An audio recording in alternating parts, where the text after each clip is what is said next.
Yeah,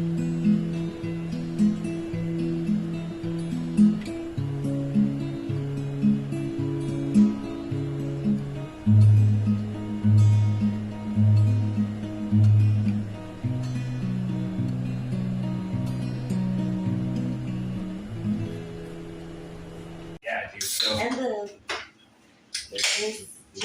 ginseng. How do you? ginseng. That's how I say it. So welcome to the podcast. My guest today is Howie. Yeah. Hi. So, nice to meet you. Well, that's not your real name, right? You go by.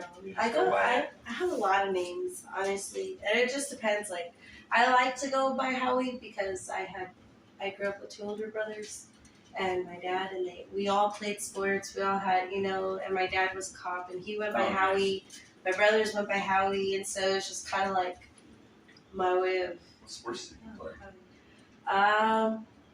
When I was really young, I played soccer.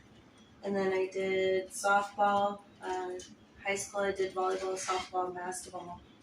And then after high school, I did rugby. Rugby was fun. Oh, really? Oh, dude. Rugby was a lot of fun. I had, so we'll get into that in a second, but I wanted to give a shout out. So today we're drinking this Arizona tea. So shout out, first of all, to the makers of Arizona tea because they keep it at 99 cents when everything, inflation has gone to shit, really. And, gas prices are horrible, and the only people that really are not upset about the high gas prices are the people making money from it, like, CEOs or whatever. But, whatever, screw them. So we're drinking this Arizona tea. I had to go with the green tea instead of the sweet tea because I'm on a weight cut right now.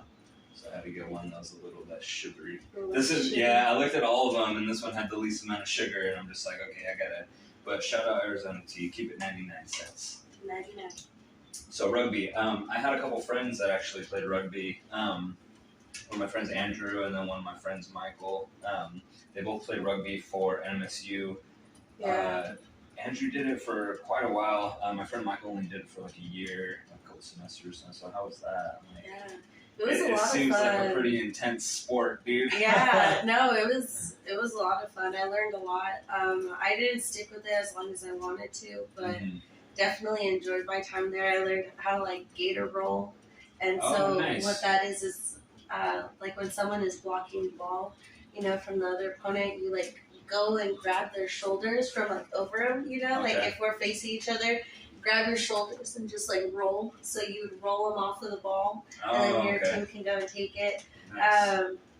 I love sports because I get put in places where normally I shouldn't be. So like in rugby, the person who like kicks the ball out, like when they're in the scrum, when they're all in there together, there's one person that everyone's holding up, and that person they're trying to kick the ball out, to start the play. It's kind of like a tip off, and stuff. So it's like that, and usually the person that you put there is tall or long, because they have to get the ball, but I'm 5 foot. Yeah, so kind of like football where you have like the big hefty dudes are going to be like your offensive linemen or whatever, or like the defensive linemen, and then you got to like the skinny, like scrawny fast runners are going to be like the wide receivers and stuff.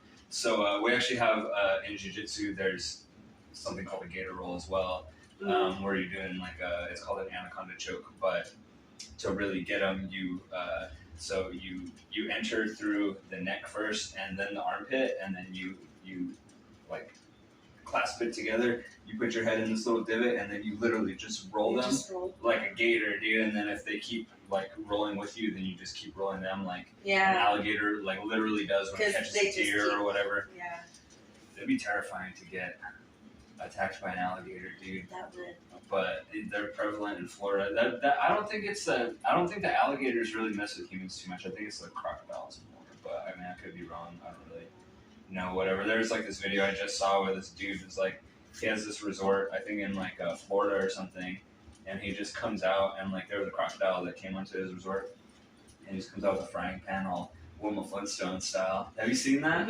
No, and then he just hits it because, like, well, I mean, he didn't hit it to be like mean, you know what I mean? Yeah. And like, the crocodile was like about to attack him, and I was like coming after him, and it's like as soon as it like flared its jaws, bam, like right on the snout or whatever, and it like receded back into the water, dude. So, dang. yeah, That's crazy. I mean, it's I've pretty watched like exciting. gator boys, you know, or swamp people, you know, they're hunting gators and stuff like that. Like that show or what? Isn't Yeah. there a show? Yeah, Oh, and there's okay. this one spot on the back of their head that you can shoot. Really? And and so it's kind of tricky because you have to aim for that one particular spot. And they got a long snout too. But I think that would be interesting. It would be so like if I had an opportunity to try or to learn or you know like just assist with like gator hunting. Yeah. I think I would. I would take that. That'd be cool. Would you swim with sharks? Like in a cage?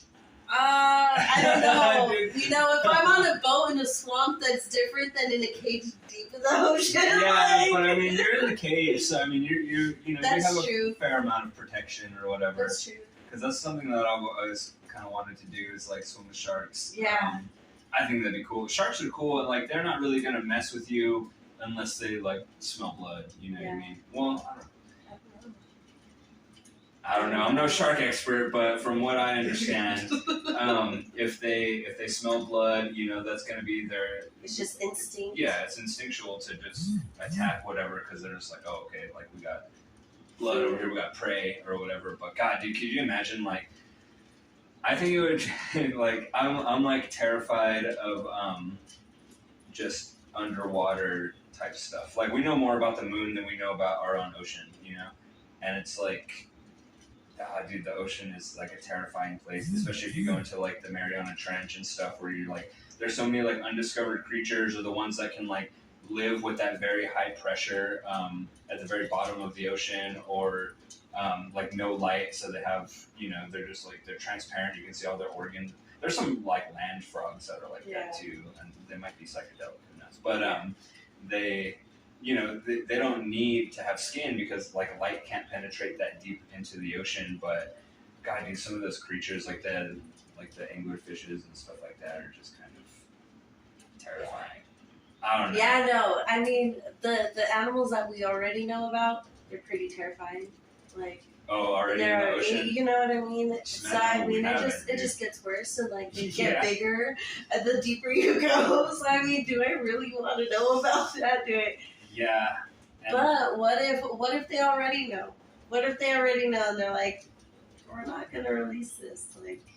Oh, see, that's because I mean, we have been in space. We're even getting further out in space. Like, we're finding black holes. We're finding, you know what I mean? Like, did you catch the alignment of the planets? It happened at like 4:20 in the morning. Yeah, I heard about it. I saw pictures. Tried to get up, dude. I was just like, I crashed out. I was out. I was done. But no, I definitely follow a lot of astronomy pages and I've seen stuff. that on your stories and stuff. Yeah. Dude, space trips me out. I love it. I love so much. I think that's what keeps me going is knowing the possibility, like that there's endless possibilities in this world, in this universe, in our life. Like, it's just there's so much out there, you know. Like, it'll definitely keep you up at night, dude, if you think about it too deep, you know. And like I have had sleepless nights just thinking about like just. I don't know, like we tend to get so lost in like our own little world and our own little lives and stuff that a lot of times we forget that there's just this whole other. Yeah. We're literally flying like 10,000 miles an hour on a rock through space, and we just. Right. We're one small planet. We're a small, like we're not even like the biggest planet in our solar system. Dude, and even the solar system within the galaxy within the entire realm of and that's just the known universe. Yeah. Like we're not even visible on that. Like I'm sure you've seen those, and I've talked about this on podcasts before, I think, but I used it more as an analogy than actually like literally talking about space.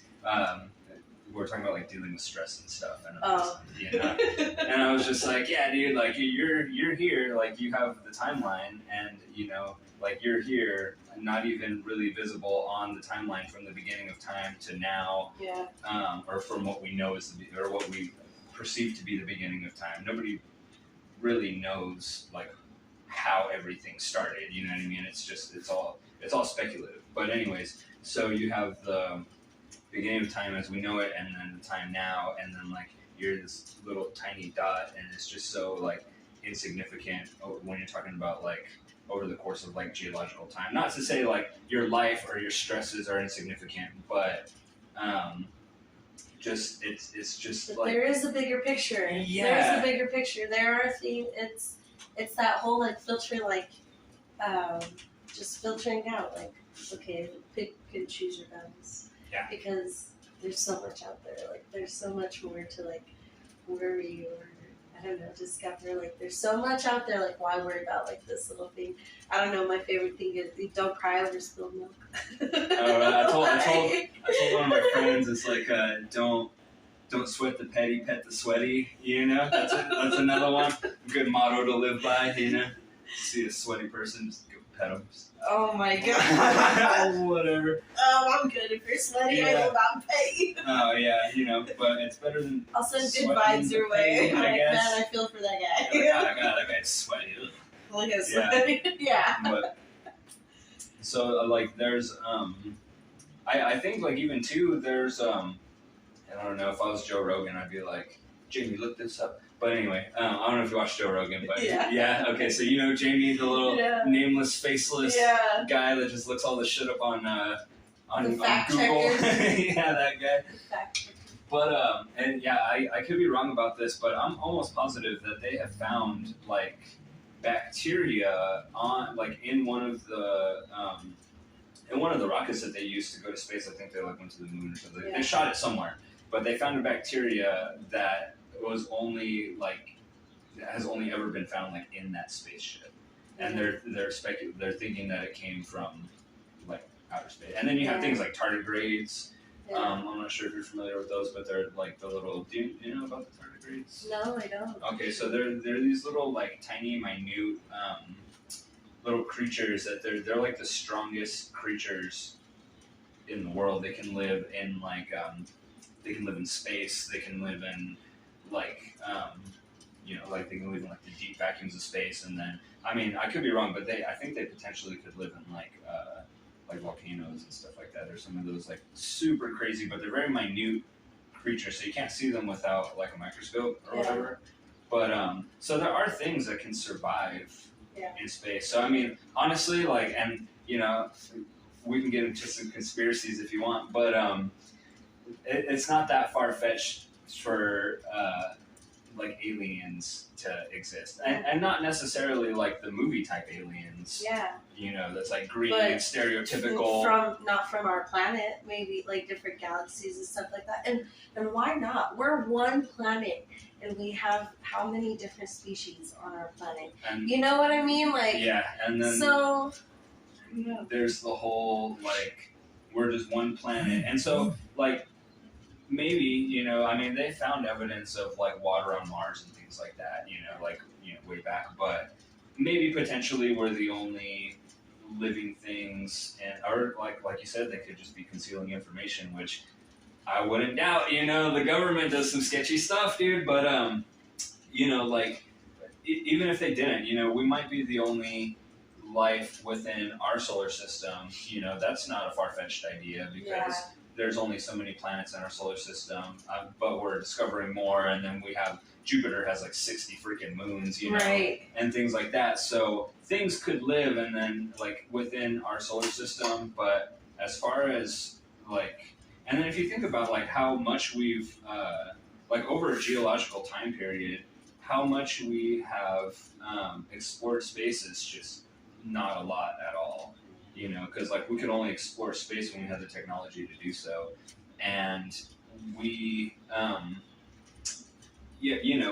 there's so much more that could be done. So instead of starting to explore space in like the 1900s, imagine if we started to explore space, in like the BC era, and I mean that could be true too. You have like petroglyphs and stuff like that you see where like or cave drawings where like people have drawn some sketchy shit or like carved some sketchy stuff into the stone where it's like, oh, is that a rocket ship, dude? Is that an alien? You know, like. I mean, I've seen some questionable things. So, you know, Let's talk about it. So I feel like, I don't know, it's kind of crazy because I remember watching like Ancient Aliens, and I love that show. That show is like, it gets my gears going. The And they're History talking Channel. about dragons, how they're referenced in all these different civilizations, and they're referenced in the same kind of way. Either these people or human-looking figures are like controlling or sitting behind these dragons, you know, like. Okay. And the Chinese culture, or I think they said like in the language, dragon actually means like ship, like aircraft or Oh, nice. ship, you know. So the stories talk about this creature, this dragon creature, ascending from the sky, smoke clouds and like fire and stuff, you know, as they ascend. And all of these drawings, they all look similar, but it's all about like these entities, these people controlling this figure. And some of them looked like boxes, some of them, you know, like, but it was all the same concept. So it's kind of And like so they're like, okay, well, dragons are really extraterrestrials. Yeah. And they're aircrafts. They're the machines. They're. Oh, that's a nice little. I Yeah. never thought about that. That's kind of cool. But so kind of like the Wizard of Oz. You've seen the Wizard of Oz, I imagine, where there's like really someone behind the scenes pulling all the strings and stuff. Ignore the man behind the curtain. Yeah. Ignore the alien behind the controls.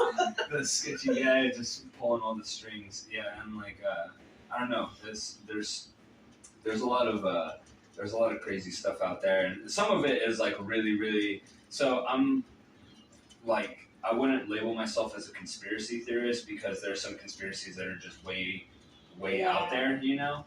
But there are some where it's just like, and then there are some that actually have been, you know, debunked or whatever, where it's like, okay, well, this was a conspiracy and then it got proven true or whatever. Yeah. And like, you know, I'm not going to get into politics and all that nonsense because, you know, I don't like starting arguments. But whatever. I stay away from politics when it comes to, like, I have my own sense of beliefs or whatever, but I stay away from it when it comes to, like publicly, like, putting them on Facebook or, you know, because regardless, you're going to start an argument with somebody and it's just not worth my time.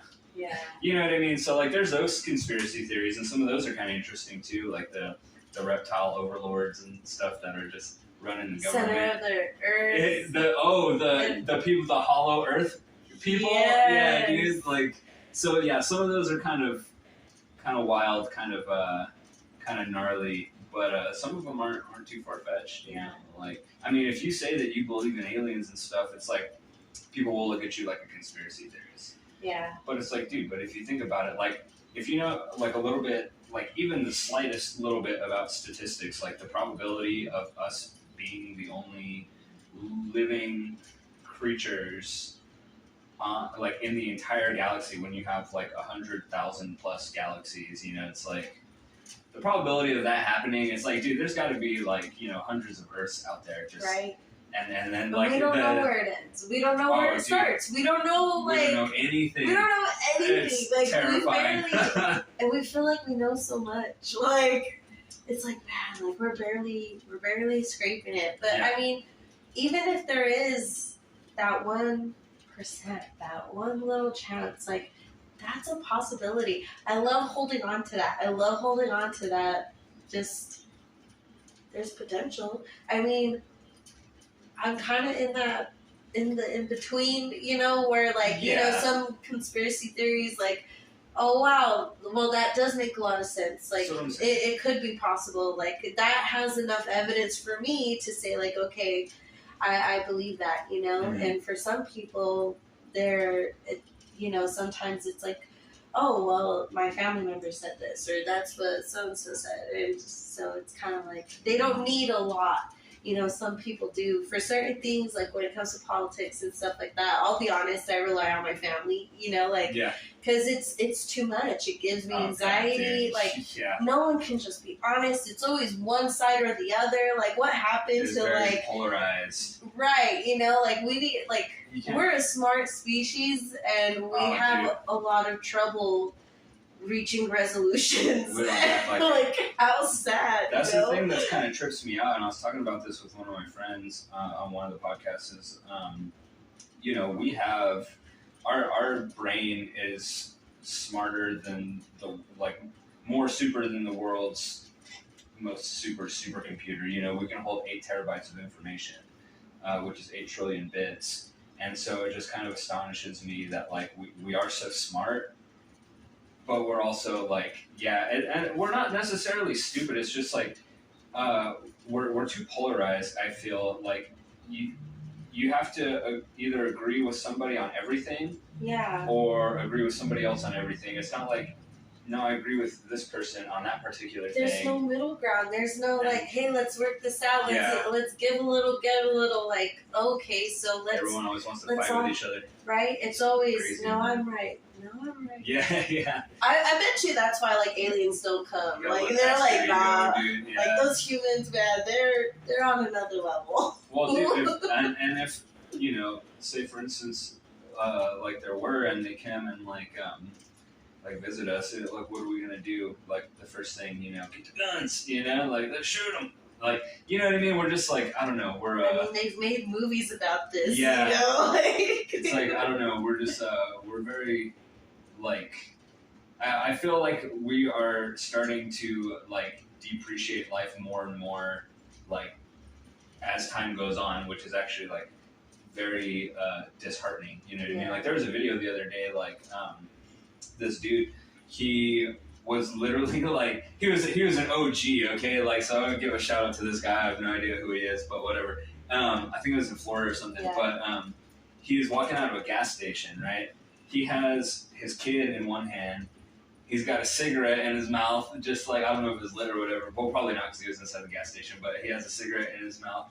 And then this guy just walks in the gas station and then literally just pulls a gun out and then just aims it at this dude. And this dude with his kid in his hand, cigarette in his mouth, just pushes the guy out of the door or whatever. And it's just that dude with the gun is dude, you saw the kid, you know what I mean? It's there's so much disregard for human life now that it's just so, and I don't know, maybe not now. I guess it's always kind of been like that. But, I feel it's all this information is at an instant now. Dude, so it just seems more. But I mean, we do live in a very entitled and selfish society at this time. It's a lot about what's for me.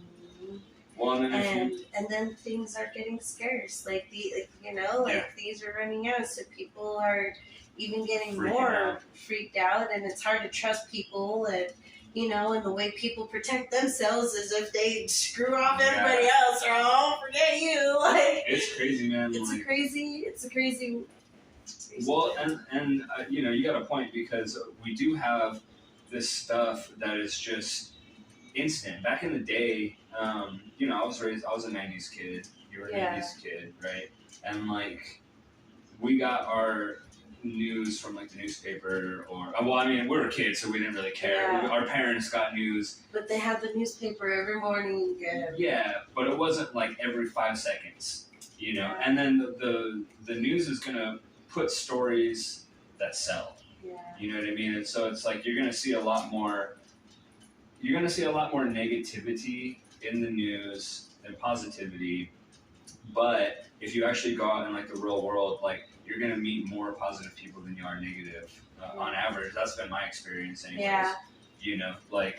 I for a couple months, I got off of Facebook, I got off Instagram, I got off all that stuff, and I was just mentally probably the happiest. I'm back on it now, obviously, but I'm, that's why I just share flower pictures and stuff. That's all I do, because that's why I'm saying I stay away from the politics and stuff. But because everyone's already talking about that anyway. They don't need my opinion that they're not going to care about anyways.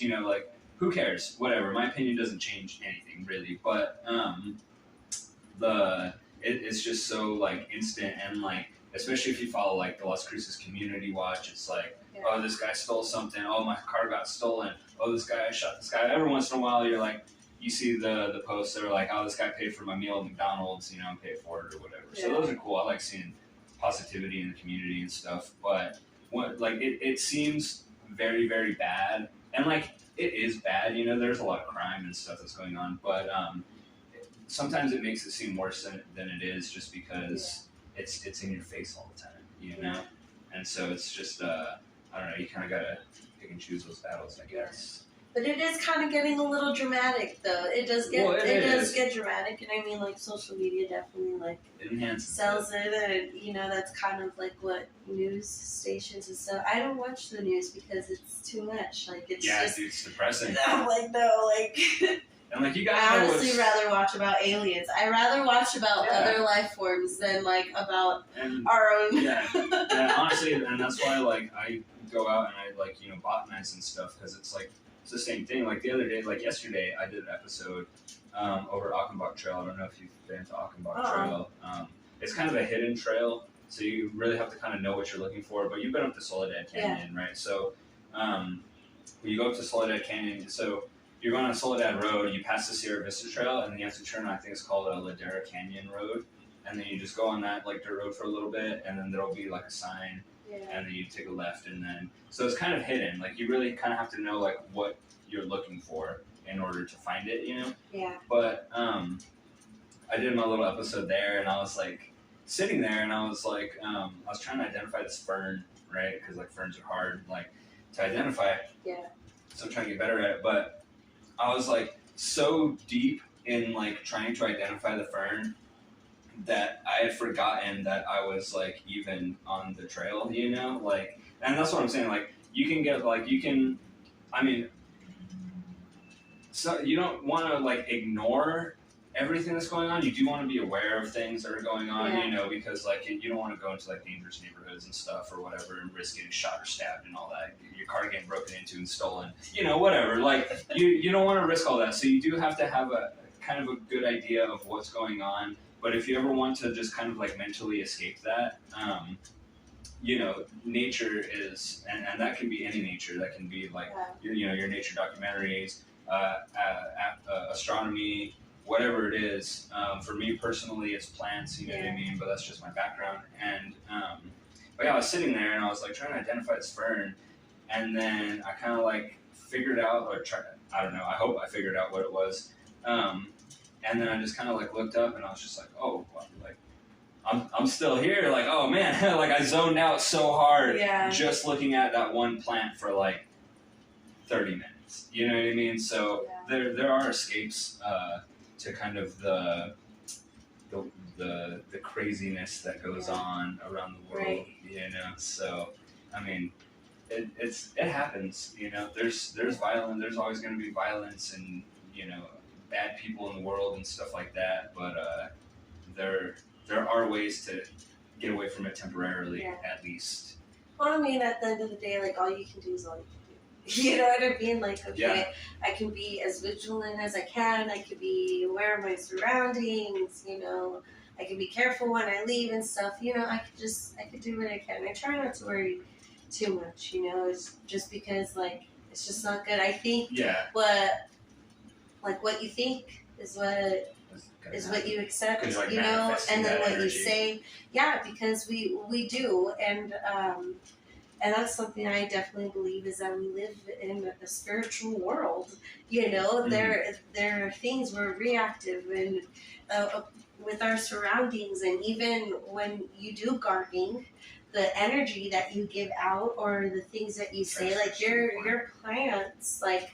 Your plants accept that. They can absorb that. And why not? We can take that from plants, you know, we get oxygen. We get like why wouldn't it, you know? So definitely keeping that positive mindset. But that's what like gardening does for me too. And I'm definitely not like great at it or anything.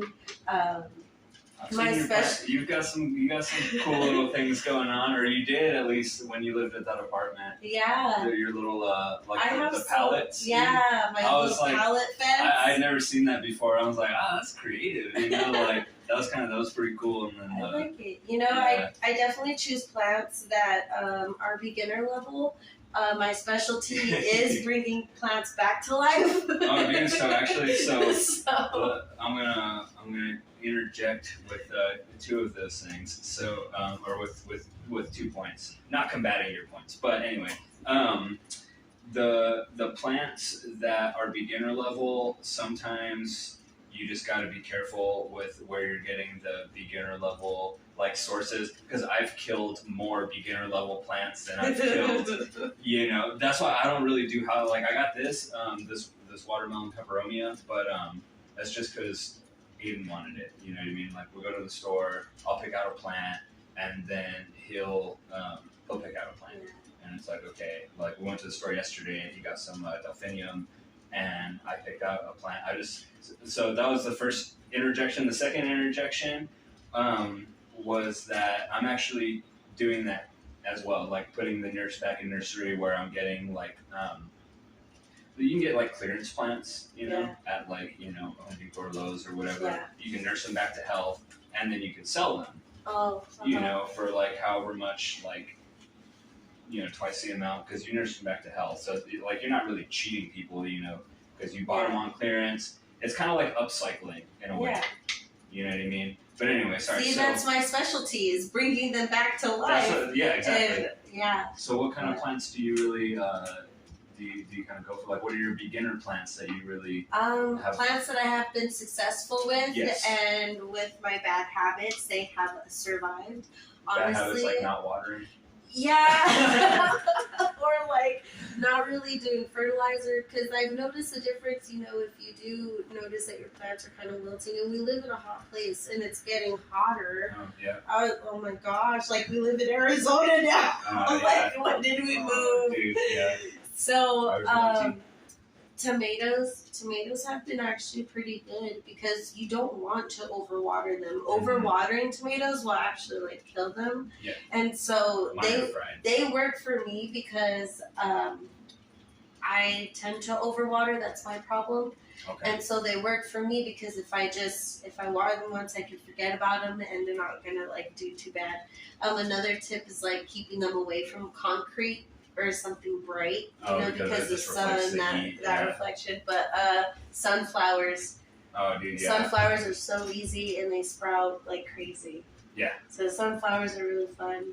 They use those in like the microgreens a lot. Sunflowers, broccoli, kale. Peppers aren't hard either.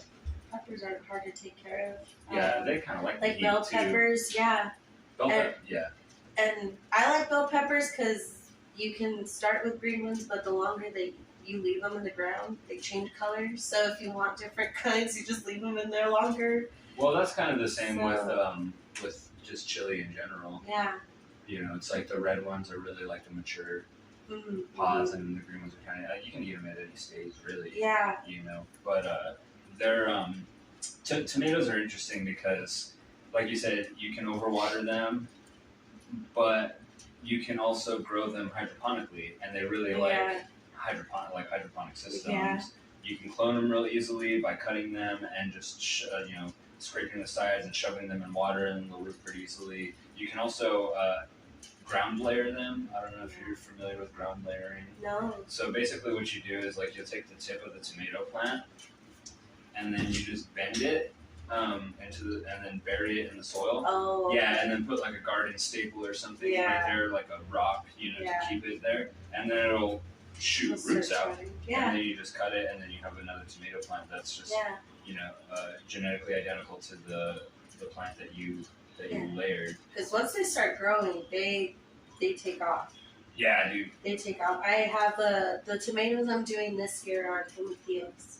I love tomatillos. Have you done any beefsteak tomatoes? No. No.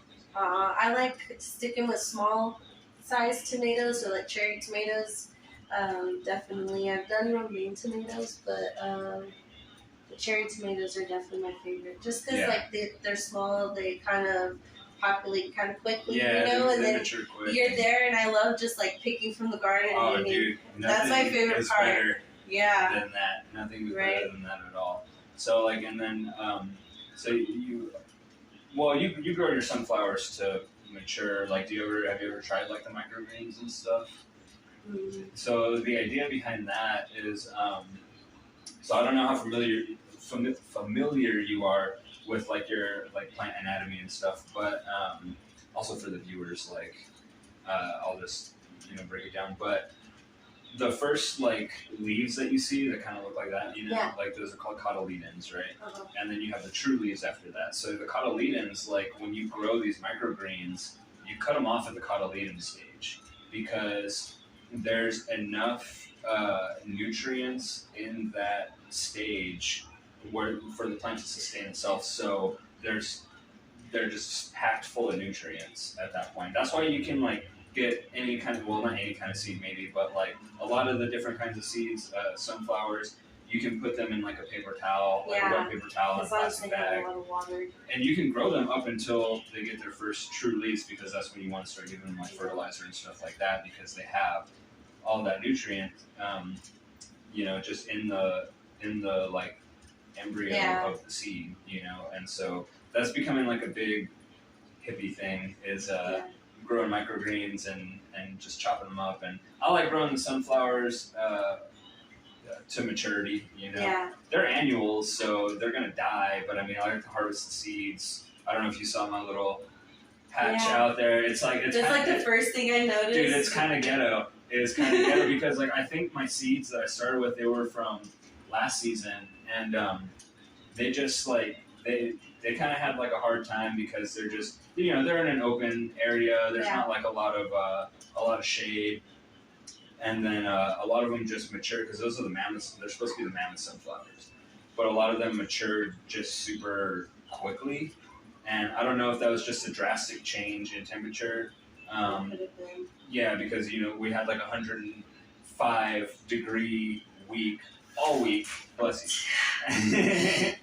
Bless you again. Oh, thanks. We had a 105-degree week like all week or more, and then the week after that is like monsoon hit and things start raining. And generally, what happens is with plants, they'll allocate their carbon resources to growth or reproduction, and so if they start getting stressed out, then you can induce flowering right away, because they want to hurry and make seeds so they can that way it's ready for the stay alive. And sometimes what I've noticed on my sunflowers too, like it will sprout, but then a longer one hit, especially with the white ones. I have white seeded sunflowers, and they usually regrow every year. Oh, so they're more like perennials than annuals? Okay, and so it's pretty cool because, we take them out and the seeds that fall and stuff like that, they stay. Some of them fall in the ground and they grow the next year, but that's what would happen is they would grow. A couple of flowers would be at the bottom and then the really big one. So, I mean, it could be that too, but I like to do a whole bunch of different varieties too. So, I mean, some of them are just short, but I think the biggest ones that I had were the white seeded. Okay. The white seeded, and they were just a bright yellow sunflower, and they were tall. They were over 6 foot. Were they just called white seeded sunflowers? Okay, because I've grown some like Autumn Beauty and I've grown Autumn Beauty. They're kind of red, aren't they? Like a darker color. Yeah. So like they're like the ornamental sunflowers. Like a lot of them, like you're not going to harvest the seed to eat because the seed is too like real small. It's really small. I like the mammoth ones just for personal consumption because like one head of a mammoth sunflower, if it grows to that size, will give you like 200 seeds. Yeah. You know what I mean? So it's like one of the cool things, and like for the viewers, or even if you have watched the episodes, when I talk about the aster family, the Asteraceae, which is the sunflower family, they have this really cool like anatomy, and they're like one of the only they might actually be the only family that does. But if you look at like a sunflower, like you have like the petal, like they look like petals, right? But they're really flowers. They're called ray flowers, and then in the middle you have the disc flowers, and each one of those little tiny things in the middle is a floret. It's its own individual flower. So like one head of a sunflower, it's not just one flower. It's like these ray flowers, and then you have hundreds and hundreds of these disc flowers in the middle that the bees will go and pollinate or whatever, and that's how you get like all those seeds in like the one head. So like the aster family is just super cool in that regard, and they're actually the most successful. So they're the second largest plant family, but they're the most like ecologically successful plant family. Because like the orchids are first, but they only occur sparsely on like different continents. But the asters are like literally on every continent except Antarctica. Wow, that's really cool. Yeah, it's a trip, dude. Yeah. Because I never realized like all those small little flowers until I used to get into photography for a little bit, and then I used to use these micro lenses. So really, it's just like this giant zoom. Yeah. It's like an eyeglass for your camera. You know, you just put it on there, and then you can do really zoomed in shots. And yeah, I think that was like my favorite thing. Where you're taking pictures of inside of the flowers, or like because they're all different, you know, and what purpose they serve and stuff like that. So it's really cool because I never knew like, oh, there are actually a whole bunch of different flowers, and I'm having like these flashback images, and I'm like, dang, like they do. That's kind of cool. It's a trip, dude. And like, so what got you into photography? My brother. So I've always been a jack of all trades. Okay. I just love it. I don't really have like a passion for just one particular it's thing. Good to I be just well-rounded. I love it, and I'm very creative too. So anything that sparks that creativity, I'm definitely gonna like jump on it and learn. And so my brother, he started getting really into photography. And we had a close friend too, and so he gave me some tips, and I would learn from my brother. I took a Photoshop class when I was in high school doing dual credit. So my Photoshop class was garbage, but I'll get Go ahead. I mean, you know, it was alright. I followed a book. Oh, that's way better than mine. So that was oh my gosh, that was Photoshop CS3 or CS5. Okay. I don't even know where we're at now. Because I remember thinking like, oh man, this is so new, and now it's like, oh, my books are like way outdated. Yeah. But just ever evolving art. Yeah, and then I used to help out with this recording studio, and I actually started going back there again too, just to kind of get back into like music? The music. Oh, yeah, nice. What kind of music? And stuff. Well, they're really open to a lot. A lot of it is rap though, like hip hop rap. Yeah. Or like indie. They do a lot of like lo-fi beats too, nice. And stuff. I know the lo-fi beats. So I've learned, I've dabbled with like audio engineering and stuff, like setting up recording stuff. I'm gonna have you help me with all this stupid microphone. I know where that. You have to come auto engineer my dumbass. So I would help with some of their photography, and I don't like charge or anything, you know, because I'm not a professional. I didn't train because. I think, you know, if you do go into a specific thing like that where you spend hours of training and practice and stuff like that, okay, yes, then, you know, you're worth your hire. You studied, you tried, you know, like you put effort. Like I'm over here just because I like it. Like, same thing with my art too. I do paintings and stuff for like family and friends, and it's like, no, just let me know. Like I won't charge you because. Dude, but then sometimes that makes you better when you don't think about it as like a laborious task. Yeah. You know, it's like I don't know, like I play guitar, you know, because I enjoy it. Like, I'm disciplined to like make myself do it every day. You know what I mean? But that's because like, you know, people have been playing since they were like 5 years old, and I picked it up like 2 years ago. Yeah. You know? So it's like, okay, I gotta catch up. But it's not like a burden. It's not to the point where it's like become like a chore. Yeah, or like, you know, I have this jiu-jitsu tournament coming up, and you know, of course, like when you go to these things, like you want to win, right? But if that's all that you're concerned about, and you're not concerned about just having fun and just going and doing your best, like win or lose, you know, it's like you're not really gonna perform as well. I feel, you know, because you're just like so like hell bent on like winning, and like I don't know, Well, here's your expectation. You have this expectation all the way up here, and it's not always bad, and it's not a bad thing. But what happens is if you don't reach it, well, then you're all the way down here, and then you beat yourself up, and there's no room for that growth. And I think that's why it's so important to keep your mindset a certain way. Like a positive mindset. Yeah, because there's always room for growth, and I think that's why I love being creative, because it's like, because I started getting back into acrylic painting again. I love acrylic paints. Acrylics are your favorite? I think they're my favorite, like, medium right now. You know, I've done charcoal, oil pastels. That one right there, that one's charcoal. Okay. Yeah, I do like the it. dress behind you is charcoal too, but yeah. Anyway, go ahead. I do like it. I just, like, right now it's just the acrylic paints. Like, I don't know what it is, but I think because I tend to mess up, or I have this vision of what I want my piece to look like, and it never comes out the way I want it. And so instead of being upset and giving up, it's like, oh, well, you see, there's that opportunity.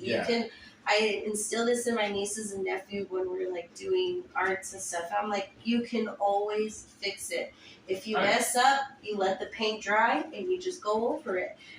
There's always something you can add to it. And that's kind of how I'm trying to change my mindset too, like, with everything. Like, there's always opportunity to grow. There's always opportunity to learn. Like, it's not a bad thing. Well, and then art too is very subjective. So, like, one person might not like your art, and then another person might like it, but both of their opinions don't really matter as long as you like what you're doing. You know what I mean? So, in terms of, like, have you ever messed with oil paints before? I have done a couple. They're the worst, dude. They're pretty difficult. God, they take like a week to dry.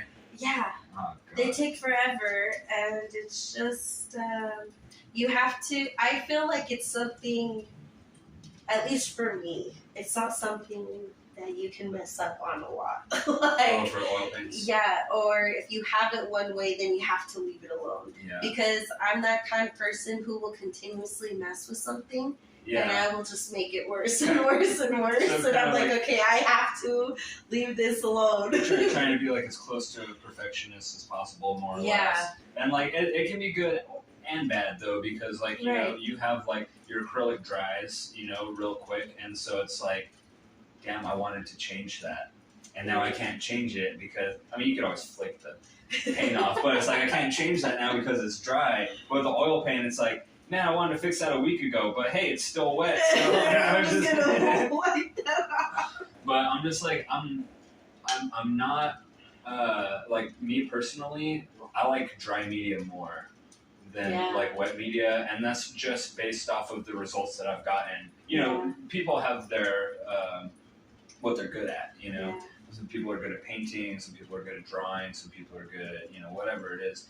I tend to do my best work when it's charcoal. And then, like, you would think, like, you know, charcoal, it's like, oh, black and white, what can you do with that, you know? But it's like, no, there's so many different shades, you know. And they actually have, like, colored pencils. Like, not just, like, colored pencils, but actual... Like the ebony pencils or whatever is that what you're talking about? Yeah, you know, and I feel like I go through... Calligraphy pens are fun too, dude. I want to learn calligraphy. That would be... So I don't know how to, like, write calligraphy or whatever, but, like, using those calligraphy pens, like, I've done that in art projects. Where I've used, like, the calligraphy pens and, like, I don't remember what piece it was, but it was a piece in high school where I literally found, like, a bird feather, like, outside of the art studio, and I went and I was like, dude, I'm gonna do this whole piece with this bird feather, like a, you know, like signing the Declaration of Independence, dude. It's like, I'm gonna do this whole your white wig. Yeah, the little powdered wig or whatever. You gotta wonder what people actually looked like. Back then, without all the powdered wigs. Ugly. Oh, dude, they had ugly. Yeah. Oh God. But yeah, so a little bit going into, like, the artistic process for you. So like, how do you, like, what is the process of your paintings? Like, I know some people just freehand. Some people will, like, have a point of reference where they draw. I have to use references. Same. A lot of the freehand, then it would Kinda either be like a subject that I've already done, or it's this abstract mess. Like, abstract's cool, you know, because you can make it into anything. I can't, but I think your brain has to just be this unique way to actually just sit there and like doodle something. Like, oh, this is just a flower I doodled. Dude. Oh, this is just a little skull that they doodled. Like, no, dude, I had to have seen that somewhere, Yeah. made it together, printed it out, or like just I'm really good at looking at something and sketching it. A lot of my paintings, well, especially with paint, because I try to be like very like perfect, you know, meticulous. So a lot of the paintings, they're like color pages that I just copy, and then I do like the rest like creatively, Okay. you know. So you make your own designs and stuff. Yeah, so like you I'll add do your my own flow to it. yeah, it's Okay. just like the actual picture itself. So I did this character. His name is 8-Bit from Brawl Stars. It's this game. It's really fun, and so it's this little square character. Brawl And Stars. so I printed out the picture of 8-Bit, and I just traced the outline, and then I painted. I made the Nice. shades, the colors. I did the background. It's like in space, like floating somewhere. You know, something that could be Sick. messy. You could do different colors, Yeah. kind of. And it looks really cool. You know, I did his name freehanded. It's a little off center, but So I don't know if you've ever tried this. This is one of the techniques that I like to use when I'm using like acrylics. Do you ever mix your acrylic with water? I dip my paintbrush in water, and I and I don't okay. like dry it off. I dip it in Yeah. water and I let it soak, because for You can do it one, one yeah. or the other. Yeah. it helps keep the paint like really smooth, Yeah. and it helps like it lasts longer, so it doesn't dry up so fast. You know, I It's just true. read. But Makes yeah, sense. some acrylics, I didn't know that. I didn't know that because I had bought these letters to paint for my niece, and I painted monkeys on them and like vines and flowers and stuff, and it was her name. And the bottles that I bought of these specific pinks, there's like, oh, already mixed half and half, water and half acrylic. Oh, weird. And I was You're like, isn't that a water I was color? all, wait, what? And so I went to the actual acrylics, and I read the directions, and it's like, add water, and I'm like, that is weird. Yeah. I never had, you know. I would wet my brush to clean it and stuff, and so now I actually just wet my brush, and I actually like soak it in water, have a little spot and stuff. But I was didn't wondering know. because Yeah.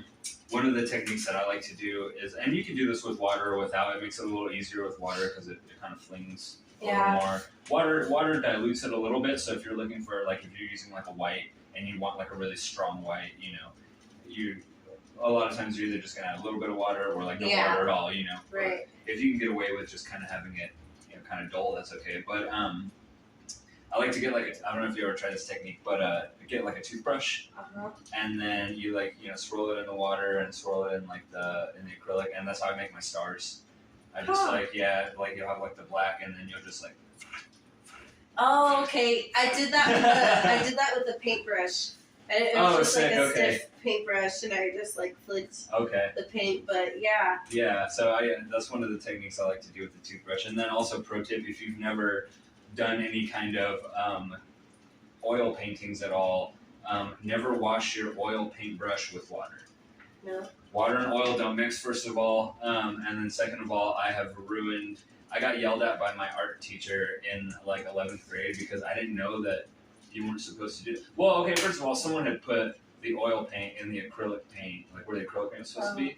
So I thought it was acrylic. I mean, it was my fault for not reading it, you know, but I was also dumb. So how do you clean your oil paint? Baby oil. Baby oil. Baby oil. And then you don't ruin the brushes. So are there specific oil brushes? Because you know how they have like, I wonder if they have like specific brushes, like, oh, these brushes you would want to use with oil based. Not that I'm aware of, but I mean, I know if like. anyone knows. Yeah, leave it in the comments. Educate us. But there's like, and then you can have like, and I don't know, sometimes like the Walmart, you know, brand paintbrushes work for people. Yeah. If you're serious about like your art though, like I would avoid that. Like if you can just get some disposable paintbrushes or whatever, like, you know, that's fine. But if you really want, it's like, it's kind of like a brush to a painter is like a knife to a chef. Yeah. You know what I mean? Like you take care of your things and they last longer. Yeah. But then they're also built differently, so Yeah. you can go and spend like a lot of money on cheap knives, and they're just gonna they're not gonna cut, and they're not gonna be real nice So the way they you dull want them. fast, yeah. Yeah, and then or you could buy a really nice set of cutlery. It's gonna be more expensive, but it's gonna last longer, and if you take care of it, it's going to take care of you in a way.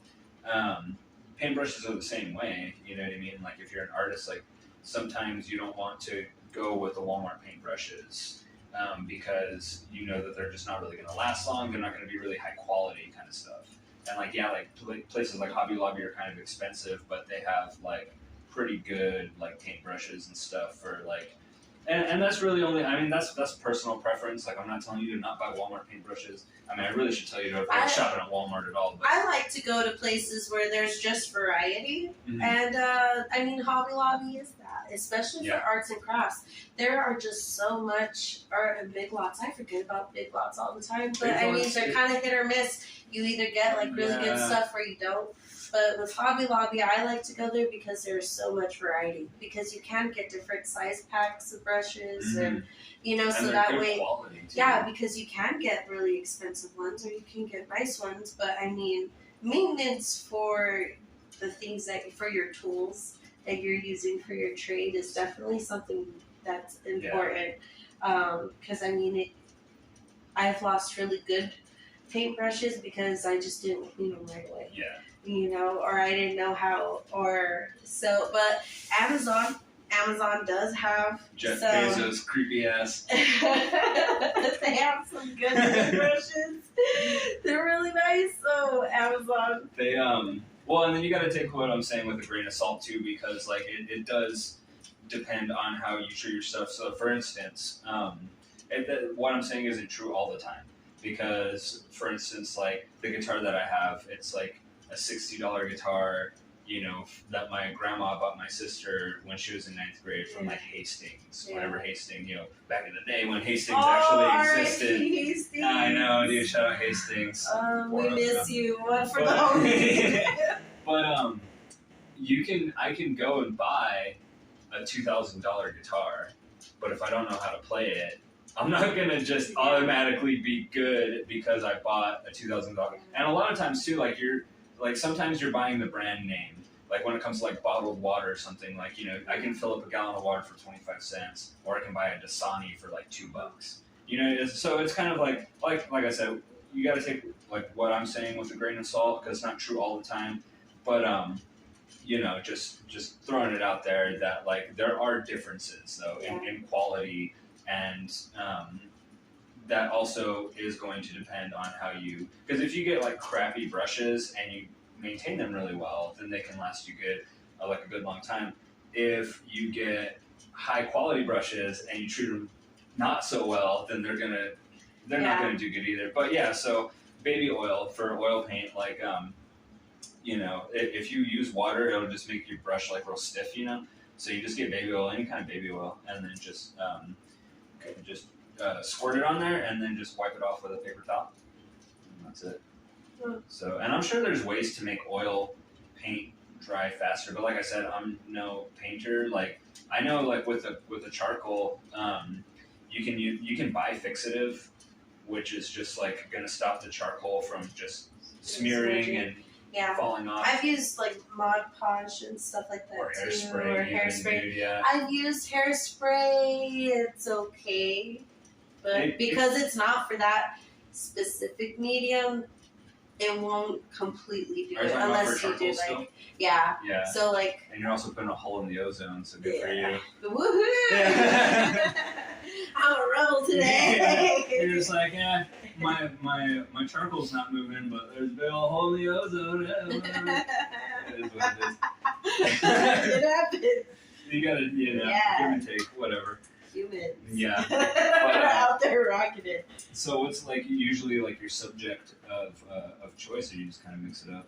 I really mix it up. Sometimes it's something that I'm looking at. When I was doing charcoal, I do go through phases. There's been phases where I'm all about charcoal, pencils, and the blending and everything, and then I go into pastels. Oh, pastels are cool, dude. Yeah, pastels are really nice. The oil pastels, I do like charcoal more. Just that chalkiness, to be able to blend and stuff like that. And the soft pastels. Oh yeah, soft pastels. I like those, but like the really like the oil pastels. It's almost like a crayon. You can't really like blend it. You know, like It's you a have little to like. waxy. Yeah, right, Yeah. right. So, but I go through phases. Currently, right now, it has been my acrylics the last like year. And so I've really just been doing characters that I do paintings for friends and family. I've Like done cartoon characters. yeah, or I've done whatever. Rick and Morty for my brother. Nice. I did Man Ray from SpongeBob. Oh, sick. Yeah, so Barnacle Boy too. Yeah, he has a few of them. He has Man Ray, he has Rick and Morty, and then I made him the 8-bit. And then for my nephew, I made him SpongeBob and Patrick. They're just like standing next to each other. You showed me that one, or I saw it somewhere. It's definitely, I know it's on my Instagram. Okay. And then I've done. I've done wood burning too. Oh, dude, wood burning is sick. Fun. So I got this little ring-dink like kit from Hobby Lobby, and I got mine from Walmart. You know, it's nice. Like literally just talking crap about Walmart, and then it just Wow, you shop at Walmart? Well, I'm not crapping on people that shop at Walmart, but it's just funny because I'm just like I forgot I had a little wood burning thing, and then I was just like, oh, I got that from Walmart. I mean, nice ones are pretty expensive. Yeah. But like, I mean, they have like the metal rods, and they just last longer. It's that longevity, you know. But you know, I mean, if you do learn how to take care of the things that aren't the label and stuff like that, or aren't high quality, then you can take care of the things. And so it was nice to start off with like that little kit and then go into it. So like I made signs for my sister-in-law for her chickens. Nice. One of the signs, it says "Last one in is a rotten egg," and it has all the chickens' names on it. Dad jokes. Yeah. Dad jokes. So, recently I'm gonna do another Rick and Morty. I'm gonna do a Pickle Rick, nice. And then R2D2, and then a couple of all acrylic. Kitties. Yeah. Probably. And you do that on like canvas? They're just the little Right now I'm doing small canvases. I've done bigger canvases, you know, but they take a lot longer. I'm impatient. And the little ones, I feel like you get that reward a lot quicker. So like mental health reasons, I like doing the smaller ones too, because it's like proportion. Yeah, you know, and so one thing that I have been doing that really has worked with me, and even like my nieces and nephews, so if you guys have kids and you want to do something like in our project, I just print out, like I look up the character, like I looked up Hello Kitty color page, and then it brings out just the outlines, you know, and so I print that out, tape it on the back of the canvas, and then I use a light, like a flashlight or a phone light, you know, so you can or even just like a light like that, and you just trace it. So you trace the outline on the canvas, you take the paper out, and then you do the rest of your creativity. You know, with my nieces and nephews, I would use Sharpie to outline it, and then they paint, and then I'd go over the Sharpie again. So it just helps it look a little. So you're like making your own coloring book in a way, right? Or but on a canvas, least, on a canvas, you know. And so that's kind of what I'm doing with my acrylic paintings right now. Cool. Because it allows me to have a nice, like, legible picture. Yeah. Right? That looks like the character I'm trying to draw, but it gives me the opportunity to still be creative. Yeah. So I really like that. If I'm doing, like, my charcoal drawings or, like, pencils and stuff like that, then usually a lot of it is outdoor scenery or, like, chairs, still. Oh, still life? Still life, yeah. Yeah, dude, I got burnt out in still life just doing it repeatedly every single day for 3 hours a day in college. Yeah. And that's when I took drawing class, dude. Like, that's all we do is still lifes. And it was, you know, it got to the point where it's like, when you're forced to do something you don't want to do, it becomes monotonous a little bit, you know? And, you know, it's good. Like, obviously, it's good to be well-rounded. It's good to know how to draw, like, certain things. But if it's not, like, your style, you know, per se, and like they're making you do it every single day, it's just like, God, like, can we change it up a little bit? Yeah, like, right. But for those that don't know, or for those that don't do any type of painting, you have to get like the canvases in order to do the acrylic paint. You can't just do acrylic on like normal sketch paper because it'll cause the paper to wrinkle up and stuff like that. Or that's why you have to get specific like watercolor paper if you're gonna do that, or like the canvas or acrylics. I think oil too on canvas. Yeah. Most likely, and but yeah, it's I took a actually you know what my drawing class is what made me so I haven't smoked a cigarette since 2015, right? Yeah. So I mean I've been I haven't smoked in 7 years, and I had quit when I was 19. I quit smoking cigarettes. I quit for 3 years. Yeah. And then I was 23. I was in college. I took a drawing class, and I mean, you can already guess how this is gonna end, dude. Yeah. Got you right. It did, because like what happened was like my I was also young, like you're early 20s. You're still kind of dumb. You're so young, yeah. It's just, you're very impressionable still. Yeah. Yeah, right. And like you're still impressionable and stuff, and and then after a while, some people don't, but after a while you kind of start learning to think for yourself and things. But basically what happened was like we would be there for like 3 hours, and just like drawing still lifes or whatever. And then my art teacher, he was actually, because over there I was taking this art class down there in like Alamogordo, and over there the art department is so like few and far between that they actually have to get, like a lot of the times they have to resort to getting people from main campus to go down there and actually teach the art classes. And so this dude from main campus that had gone down there and taught my art class, and he would like roll cigarettes, and then he'd go out and he'd go out for a cigarette, and then he would be smoking with like some of the other students. And I was kind of like, God, dude, like I kind of want that relationship with my professor, like I want to be cool with my professor or whatever, right? And so don't give in to peer pressure, kids. But anyway, say no to drugs. Yeah, say no to drugs, and and well, some drugs are okay, but they're kids. These are kids. Well, hey, on YouTube, it asks if it's videos made for kids. I'm like, no, there's too much cussing, too many drug references, whatever. My kid appears in a couple videos, but he's used to hearing all that shit anyway, so it's fine. He knows how to make good decisions. But yeah, so say no to drugs, kids. No good drugs. And but yeah, so he asked me one day. My art teacher, he was all like, I was asking him about the project or whatever, and he was like, he's rolling a cigarette. He's like, you smoke? And I'm just like, no. He's like, oh, okay, I was gonna ask you if you wanted a cigarette. And I'm just like, oh. And then like, a week goes by or something like that. I'm just like, yeah, you remember last week how you asked me if I smoked? And I said no. He's like, yeah. And I was like, well, I started. And he's like, oh, okay, so he rolled me a cigarette and gave it to me. And I was just like, oh, I can do it as long as I'm rolling my own cigarettes and it's safe, or whatever. Like, I don't have all the additives, all the garbage from the rat poison, and all that stuff in the filters. Like, no, I'll be fine. And so then of course it's just like, no, I'm only gonna have one cigarette a week, and then of course it goes, and like you go down that rabbit hole, and before you know it, it's too late, and you're smoking a pack a day, whatever. And it's just I don't know, it's a gross habit, now, like, particularly, God, I couldn't do what I do now with like smoking cigarettes. I would die, dude. I would throw up like every 5 seconds. But so yeah, I would go out and I'm just like, this was before like cannabis became legal and stuff. This was way back in the day when there was still like that stigma. And even though it's legal now, there's still a little bit of a stigma. But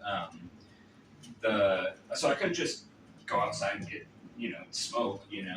I had to find something else. Or I could have just done nothing, whatever. But that would have been the smarter choice. But whatever. I found something else. So I went to cigarettes, and I was like, no, like it's kind of fun to just be outside smoking a cigarette and painting on the sidewalk. You know what I mean? Like, and it'd be fun without the cigarette too. But that was my mindset at the time, where it's like, well, I can just go outside and I can smoke, and I'm in here for 3 hours anyway, and then I can just do these drawings or whatever. But God, dude, I did so many still lifes. We literally would just walk in the room. Like, the guy who was teaching drawing 1, drawing 2, and drawing 3 all at the same time. Drawing 2 and drawing 3, it was like a connected room. Drawing 2 and drawing 3 were over here. Drawing 1 was over here.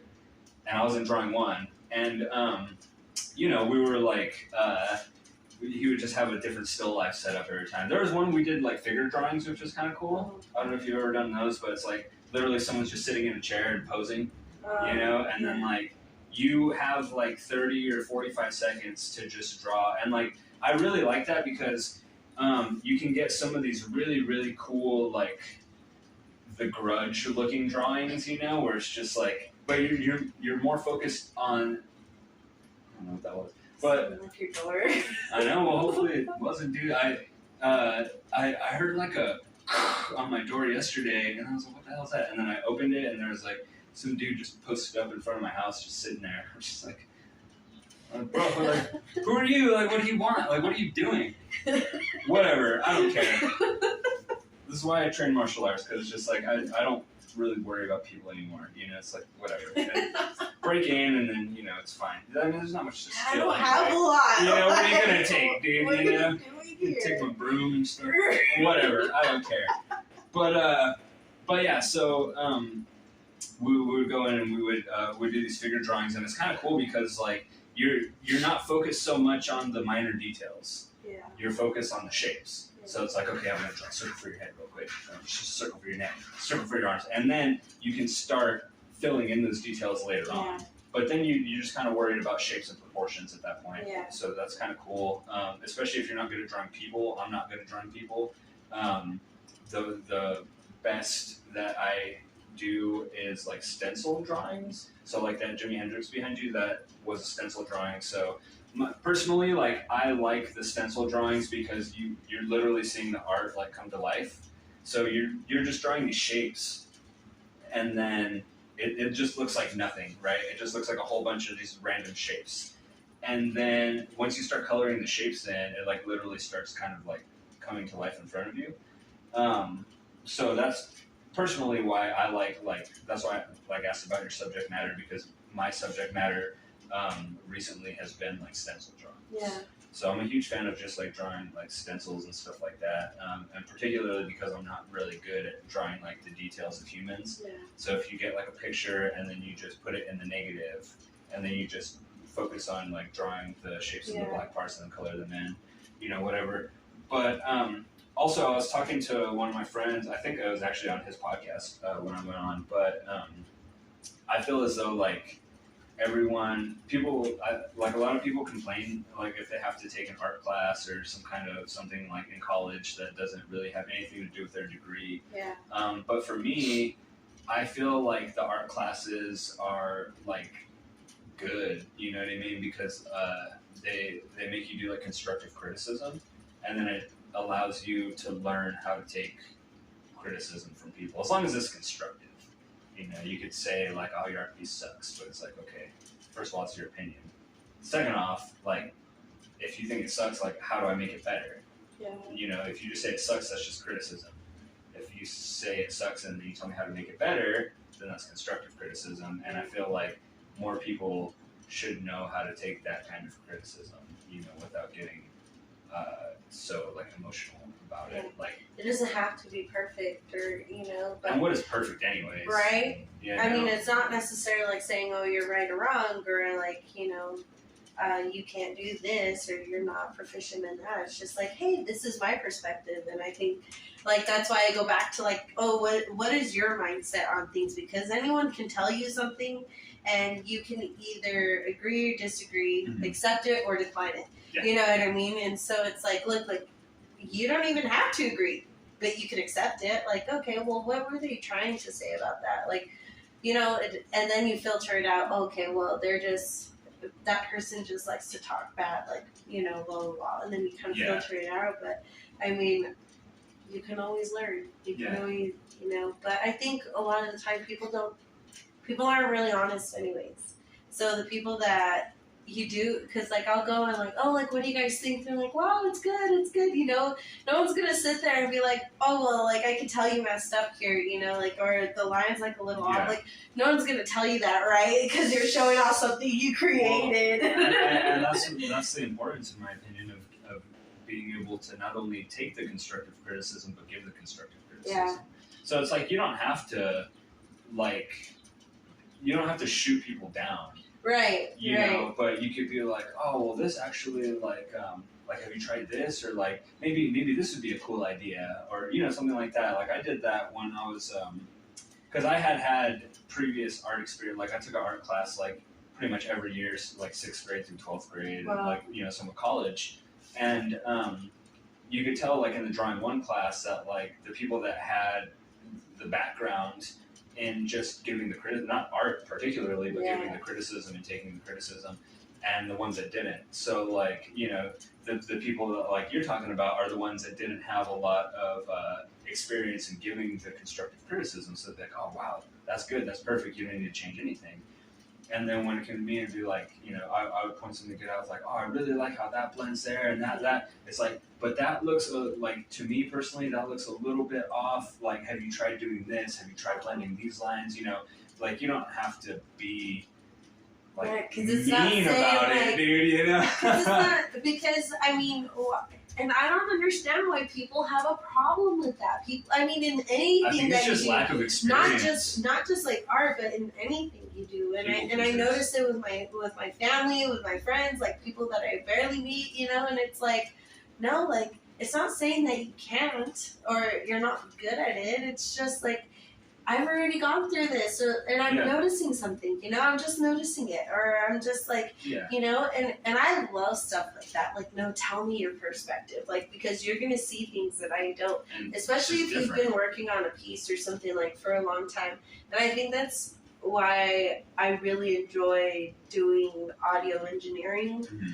Because it's the same thing, because you could be stuck on a project, you're like, I recorded this dude, I've laid all the tracks, and like, I've heard this song a million times, like, I'm over it, I can't, and then you hand it off to someone else, and they're like, hey, what about this, what about that? Like, we all work collectively, and if someone doesn't like it, they say it, like, it was just an idea, you don't have to accept it, you know what I mean? So, but it's crazy, the amount of how, like, people are just you have sensitive. you have to fill those gaps. Like when I was doing my master's degree, like the first portion of it, the major portion of it, like a whole 1.5 years worth of work for a 2-year degree is like the literature review, and then you find the gaps in knowledge, and you're just like, oh, okay, these people tried it this way, but they haven't tried it this way, or they haven't like connected these two pieces together, or whatever, and like everyone's got a different perspective, and like I said, like it's subjective, and so you don't have to agree. It's like, oh, okay, like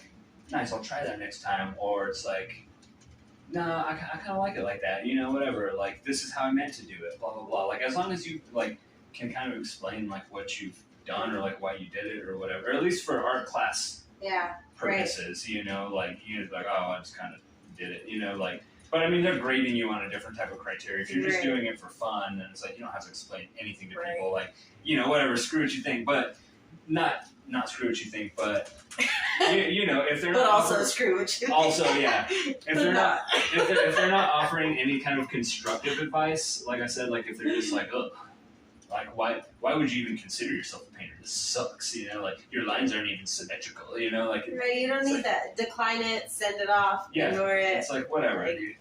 Dismiss that that negative energy or whatever. But I don't know. It's fun to be creative. I think everyone should have some type of creative outlet, whether it be drawing and painting or music or dancing or like literally anything, dude. Because like if you like kind of going back to what we were talking about with like all the stresses of life and stuff, like if you can find that one thing that you can just like hyper focus on, then that is your outlet. Like that is a way temporarily away from like all the I mean, and it just kind of goes back to like crazy stuff happening. I don't know why, but every time like this has just been like my kick. Every time like I talk to someone, I'm like, do you know how incredible humans are? Like, do you really know? like we have all of these resources, and we are so in tune with who we are, like, or we have the opportunity to be so in tune to how our body's reacting to all the signals. Oh, I'm getting stressed. It's good to get outside. It's good to do this. Like, we have all these things that we could put together to really help us get back to where we need to be, and it's like I don't know. I know it's difficult for other people, but like even something as simple as like sitting next to a window. Oh, Or like turning the lights getting on. some of that vitamin, good old Right. vitamin D. Right? Get that vitamin. Or like sitting outside or even just talking on the phone with someone. Things that you don't like to do, but getting little spurts of it, like regenerates you. It it's refreshing. Yeah, and I was talking about this too. Like one of my friends, I think on one of the episodes, I don't know. I'll watch all the episodes and then leave it in the comments. Tell me if I'm right. But God, dude, that would be Fact like. check. I'm already on 14 episodes. This is gonna be episode number 15. And so, like, if you literally have no life, you could just sit there and watch all the episodes just back to back, dude. Nobody wants to do that because, like, I'm sure, I don't know, whatever. But I like, God, there's just so much. But and they just keep coming out, so you get to kind of cherry pick. It's Right. like, I kind of want to watch that one. That one looks like garbage. So whatever. But definitely watch this one. yeah, definitely watch this one. But yeah, so man, I forgot what I was. Oh yeah, I was talking to a friend. What were we just talking about? Oh yeah. Sorry, that happens all the time too. Okay, I've been hitting I was like, oh my gosh, where were we? Where were we? Okay, I've been hitting the head too many times during sparring.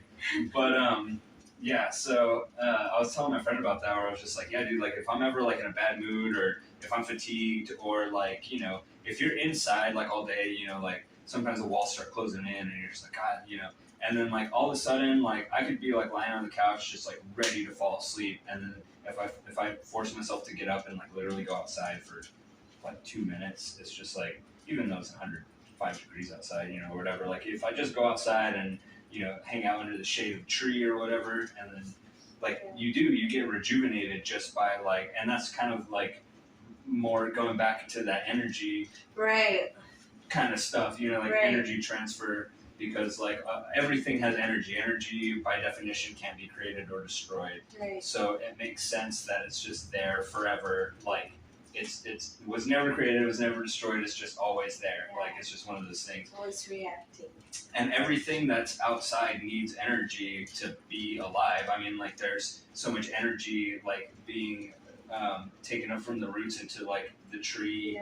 Yeah. And there's energy like in the soil because you have all these little like microbes and insects and bacteria. Right. Like you have everything like just there, and so like when you go outside, it's just you just kind of feel that like it just makes the shift that for some reason our souls need. Like it's just what we need. And it's like it's hard to explain, I guess. Yeah. I'm kind of fumbling over my words, but like I know what I'm trying to say, but I don't know how to put it into like words. Right. Because it's but it is. It's just this whole. We're a cloud. Humans are like onions.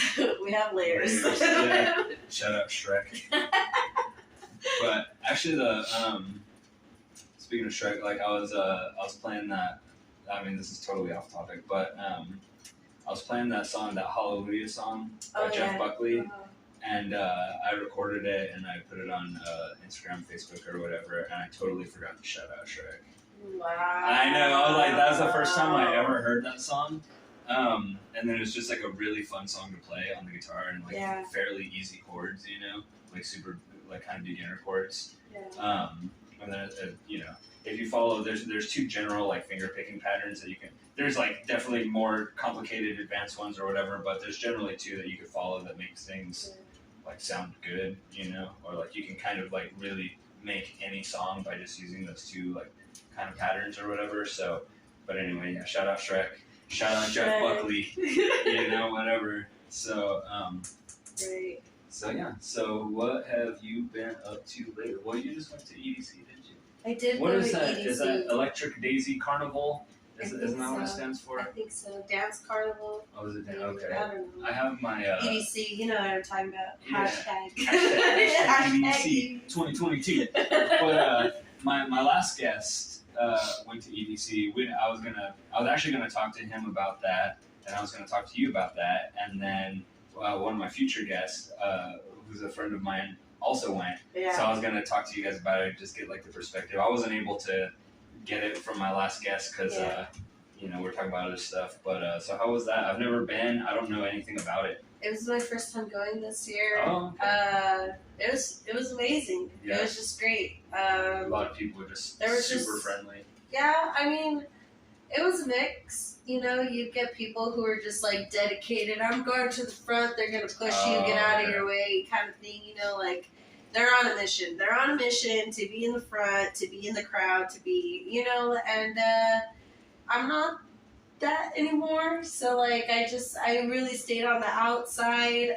But I mean, there was just so much to do. Yeah. There was no way that I saw the whole festival. There's just no way. I mean, unless they have options to actually camp there. Oh, sick. And so they have these pods, or you could take like your own RV. And I think that might be a good option next time, instead of taking time to try and go back to your hotel. We stayed at this hotel called the Golden Nugget. Okay. And it was really cool. It was the old downtown Vegas. And the pool that they had there. It was a giant fish tank, so they had giant fish and sharks in there. So you're like swimming in the pool, and you're like just seeing this giant. So you have technically swim with sharks. Then. Yes. Oh, that's sick. Okay. But it wasn't like they had their pool and I had mine. Like that wasn't. No. I would never swim with sharks. Oh wait, I already have. It's okay. It's different. And I mean. Well, it was a small shark. It was bigger than me, but it was a small shark. Like, it definitely wasn't, They sell sharks at Petco and stuff. Right. So, I mean, it was nice, but to go there for a festival and to know afterwards that they had an option to stay there, I would have stayed there because there was just so much to do. And they had events during the day. I heard that they had like water slides and events and stuff like that, like during the day, so you had stuff to do. Mm-hmm. I went in the evening. There were a whole bunch of stages. It didn't matter which stage you went to. Like it was a lot of fun. I think I loved the freedom of it, being able to just like dress how I wanted, or again, like that creativity, especially like living here, because there's not really options to do that and like go out, have a good time, stuff, really.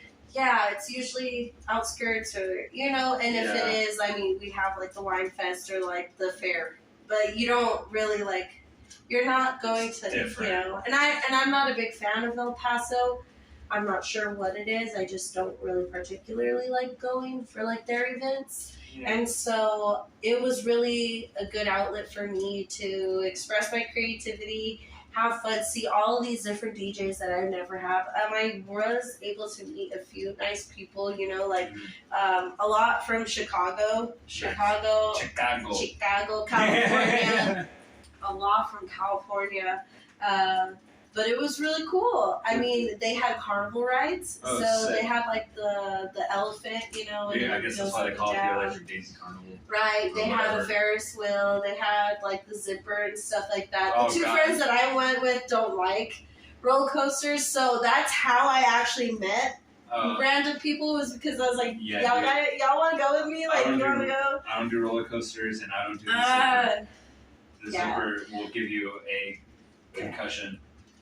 I haven't done the zipper since I was like really little, because I think I was in middle school, and we went to the fair with my cousin, and me and him, he was older than me, and we were in the zipper, and he was spinning us, like he was just spinning us, you can rock the cage, and I'm just like, whoa, like I'm screaming, wow, but we're in a cage, so it's fine. We get out, and you know how they check it every time? They're like, hey, don't let anyone get in this one. The one that we just got out of, and a bolt fell. A bolt had fell, and I was just like, okay, I'm never getting into the zipper. I haven't gone in the zipper. The safe adrenaline rush. Like, if it were to malfunction, okay, like, have you seen those? It would just happen. You haven't seen those, like, people flying off of roller coasters, or that 10-year-old that got his decapitated at Disney World? Yeah, dude. That's not funny. It's not funny. I'm so sorry. God. I have like the worst reaction. I'm so sorry. No, how insensitive. But I swear to God. I mean, like, I think the kid, like, I think he might have, like, stood up or something. There was, like, something that happened, but, dude, I'm just terrified of. Well, and then it might be different there because you probably have not sketchy people that are like running the rides. Right. Oh god, dude, like so, when I worked at Sonic in Alamogordo, the whole reason I don't do carnivals is because the carnies are just sketch. No offense if you're a carny, but most of the carnies are sketch, and at least in Alamogordo because they would come through. The fairgrounds are right next to the Sonic I worked at. They'd walk over and like get their food or whatever, and like every single one of them was just sketch. Like, I wouldn't really trust you to be the one pulling the trigger of the ride, you know what I mean, that I'm on. And like, I don't know, I'm just like, it's, you know, machines malfunction and stuff. And this is probably an illogical fear of mine, but I just don't, you know, I don't want to die on a roller coaster. I feel like that'd just be kind of pathetic. You know? You think so? Yeah, it's just like, oh, how'd you get here? Roller coaster, you know, like roller coaster malfunction. It's like, oh, that's whack. Have you ever seen that Family Guy episode where Brian, like, he's in heaven, he's like, wait, how did you? He's like, oh, you ate chocolate or something? Yeah, he's like, why chocolate out of the trash? Yeah. Like, all these people are like, oh, well, I tried to cure something, or I held a concert to stop a war. Yeah. I ate chocolate. That's what I'm saying. You don't want to get to the pearly gates and be like, yeah, so why are you here? Well, see, the roller coaster malfunction, and I got thrown. And then can you just imagine how terrifying it would be to just get thrown off of a roller coaster and just fall to your death? If I knew I was falling, I'd rather fall. I would enjoy it. I would just. This Oh, is the last time. Well, you know where like Buzz Lightyear is. Oh, that's to infinity. Yeah. Well, and And technically, if you did that and you relaxed your body, you'd probably be fine because that's how a lot of like that's why the drunk drivers survive, yeah, because they're so relaxed, they don't tense up. Yeah, and when you tense up, it's like for some reason you just like that's how you get to work. See, I'm like the opposite. I feel like it would be worth it if I died on a roller coaster. Like, really, heck yeah, I had fun. My arms were in the air. Yeah, you know, like on Emperor's New Groove, he's like, put your hands in the air. Like, I have to say that, like. Yeah, the adrenaline, you're going fast, because if you do make it, it's fun. The percentage of it not happening, you know, I'd rather be out there and have fun and something I enjoy than sit on the sideline and be like, oh, I'm too afraid. And I think like my mom raised me like that because she's like, well, I was afraid of everything, and I'm not saying like I'm not scared. The whole time I'm like, oh my gosh, like that's terrifying. There has been some sketchy, you know, situations where I'm like, I'm sliding out of this thing, or like, you know, so I get it. But at the end of the day, like, they're as safe as they can, you know, and hundreds of people write these things, and if I'm that lucky one, then I guess it was my time. But for certain things, I wouldn't like. So. Yeah, so for certain, like, and that's just differences in personality and just what we like particularly, because I wouldn't mind, like, I'm, like, kind of irrationally, like, I have an irrational fear of roller coasters and just rides in general. I just don't generally enjoy them. And so when I'm sitting out on the sideline, I'm never like, oh man, I wish I could just go. Yeah. Because I wouldn't enjoy it whether I was scared of it or not, dude, you know, so it's like, I'd be that person like, oh no, but you know what? I'm afraid of wind. I'm terrified of wind. Of wind? I hate wind. Interesting. I hate wind. Is there a reason? I think so. When I was in high school, I played softball. We had a game in Carlsbad, and it was during one of the windy season, and I got pushed all over that field. I got pushed all over the place. I got hit with softballs. It was not a good time for me. Yeah. And I'm 5 foot. Like, I'm small. Oh, like for you me, gotta have it's better just center like, of gravity then. right. So I just, for me, it just hasn't been a good experience, and I feel like I don't have control over. Yeah, like, see, and if you're sitting inside and it was windy outside, you would be like, damn, I really wish I wasn't scared. I could just get out. I'll bring that. Right. That's how I feel about roller coasters. So I could sit here and be like, oh no, I love the thrill, and then I'm like, wind? Oh hell no. Yeah. Oh hell no. I don't like it because like for skateboarding purposes, it's really annoying. And then you got damage to plants and stuff like that happen. But particularly skateboarding, like trying to skateboard in the wind is just like, God, especially the winds that we get down here, 50, 60 mile an hour gusts, and you're just like, how do you fight wind, man? Dude, and it's not just wind, and especially here, we're in the desert. That's dirt. That is dirt flying around. Like, well, and then you got things like valley fever, where like all the fungal spores are in the dirt. They're just like, and then kind of going back to the conspiracy, how do you control it? HAARP. You've heard of HAARP? Have you heard of HAARP? HAARP. I don't remember what the acronym stands for, but it's I think it's just like a field of like what was it, like satellite dishes or something like that. The conspiracy is that that's how the government controls the weather, and so that's how that's how we have these major catastrophes and stuff that we didn't have 50 years ago or whatever.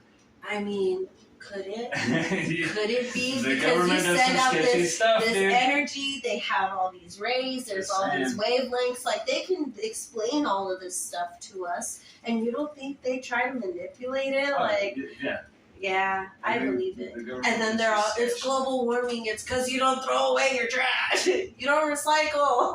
Yeah. I mean, I definitely do think like it's all those pieces and stuff like that, but. If it's any conspiracy that's like, oh, the government's controlling it, I'm like... It's like, yeah, probably. I believe it. The government has done some sketchy stuff, dude. Like, I know some people I know someone in the military who hasn't told me a lot, but, and it's like, no, there's the technology that they've had for plenty of years, and... I'm pretty sure if I were to tell someone, y'all wouldn't find me. like they had the internet before the internet was even created. Right. It's just like, well, how did you do that? I don't know. It's I mean, like now they're bringing out artificial intelligence, and it's like y'all don't think they already had this. Dude, okay, so let's get on this. If the world were to end, what do you think would be like the most likely scenario in terms of like the crazy stuff? Obviously like there's very the most likely scenario, I feel like I would definitely go for like robots, like something electronic. Same because like zombie apocalypse, it's like I don't think that would actually happen. That's not something that I really would they release a disease that kills a lot of people? Yeah. Well, then you have the bat. But would they create like zombies? Oh, man, that would be terrifying. The bath salts in Florida, that was the closest we've ever come to the zombie apocalypse. Yeah. Where people were doing bath salts and they were just like really just tripping out and like I don't know. You have that like what is it now? That shit that like rips holes in your skin. Kind of like a brown recluse bite, where it just like opens up this portal to your inside. Right. Oh, dude, yeah. But yeah, that's what I was. Like obviously, there's things that have very, very high possibilities of happening. Like we just get bombarded by asteroids or something. It's like okay, that's a very real possibility. Yeah. Zombie apocalypse, it's like okay, there's not really a lot of basis for that actually to happen. It depends on your definition of a zombie apocalypse. If it's just like the stereotypical like people are just coming up from the dead and like attacking people, it's like. Probably not, but there is like forms of like biological warfare that can happen where like maybe you do put some, you introduce some kind of crazy thing into our crops and then we eat them and then we lose our minds or whatever. But so I guess it depends on your definition of a zombie and a zombie apocalypse. But me personally, I think it's like I, Robot is like one of the like most terrifying movies like ever because it's just so like real how it can happen. And then like they had I don't know how much you've looked into it or whatever, but there's they've had like artificial intelligence like robot talk to another artificial intelligence robot, and in the beginning they were speaking English and stuff, but then they like created their own language that only they understood, and it's just like, oh god, dude, it's it's so scary. Right. Oh god, but people are all about it, dude. They want like self-driving cars, and they want all this just. I wouldn't trust that. A lot of people are driving Teslas now around here, and like me personally, I'm just like, dude, I wouldn't. Like an autopilot on an airplane is okay because you're. I feel like what happens is it gets to a wrong point when you take advantage of it. Like when that is your only thing. Like when you no longer drive because your car is driving you all the time. Like okay, well now you're losing a skill. You're losing because if you don't use it, you lose it. That's just. It's how our bodies work. You know what I mean? So I mean, for conveniences, oh yes, I could do this, but when it becomes terrible is when we become reliant on that, and we can no longer drive ourselves or whatever. We become dependent on that thing. I feel like if it isn't artificial intelligence, because someone's trying to like do something, then I feel like the Matrix. That Matrix whole like thing. I mean, so oh my gosh! Specifically, what do you mean? So I've seen some glitches in the Matrix. So actually, we're already. I guess it would still stay on that whole concept of artificial intelligence, anyways, because that's what like the robots are and the machines are. Because they see us as a disease. And, exactly. Humans, why not? Yeah, but we can use our brains as batteries. So let's hook them up in some pods. Let's get them a reality to live in. They have no idea what's going on, kind of like we going get back to to use the them. dragon thing, where there's someone behind the scenes. Right, and I feel like that could be a possibility too. Like, how would we know? Yeah. How would you know? And there are so many movies and stuff. Like, people don't just make this stuff up. Like, you know what I mean? Like, somewhere. Like, someone somewhere had to have tried it, attempted it. There had to, I feel like it is possible that because have you also, TikTok takes me on some, really crazy places, and I don't get on it a lot. Yeah. I don't get on it a lot. Like, I get on it on spurts, but I've never done TikTok. I've seen it only through people's Instagrams. Like, actually talking about how people think, how they break things up in their head, how they... neuroscience and psychology. Right. How people think. It is so... crazy the different spectrums that people are on there, because I'm very imaginative. I feel like I have a little more creativity going on in my brain. I'm ambidextrous, and so I feel like certain things like that, like you use more of your brain, you can be more, I don't know, awake to certain things, because there's like not woke